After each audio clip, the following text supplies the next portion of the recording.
Hey everyone, today's book is The Bear Snores On by Karma Wilson and Jane Chapman.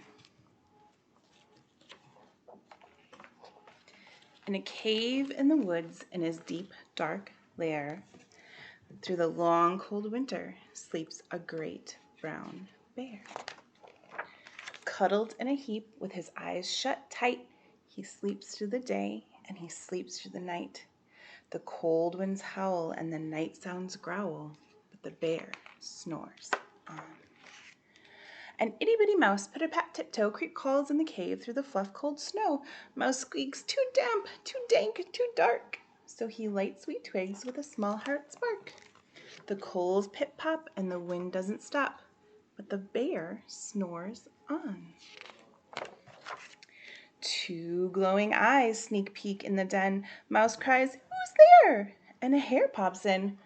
"Oh, Mouse," says Hare, "long time no see." So they pop white corn and they brew black tea. Mouse sips wee slurps, Hare burps big burps, but the bear snores on. A badger scuttles by and snuffs at the air. "I smell yummy yums, perhaps we can share." "I've brought honey nuts," Badger says with a grin. "Let's divvy 'em up, cozy down and dig in." And they nibble and they munch with a chew chomp crunch, but the bear snores on. A gopher and a mole tunnel up through the floor, then a wren and a raven flutter in through the door. Mole mutters, "What a night, what a storm," twitters wren, and everybody clutters in the great bear's den. They tweet and they titter, they chat and they chitter, but the bear snores on. In a cave in the woods, a slumbering bear sleeps through the party in his very own lair.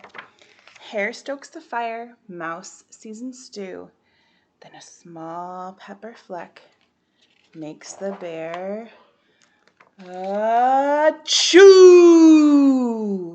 He blows and he sneezes and the whole crowd freezes. And the bear wakes up. Bear gnarls and he snarls. Bear roars and he rumbles. Bear jumps and he stomps. Bear growls and he grumbles. "You've snuck in my lair and you've all had fun, and me, I was sleeping and I've had none." And he whimpers and he moans and he wails and he groans, and the bear blubbers on. Mouse squeaks, "Don't fret, don't fuss, look, see, we can pop more corn, we can brew more tea." Bear gulps, bear gobbles, he sighs with delight, then he spins tall tales through the blustery night. When the sun peeks up on a crisp, clear dawn, Bear can't sleep, but his friends snore on.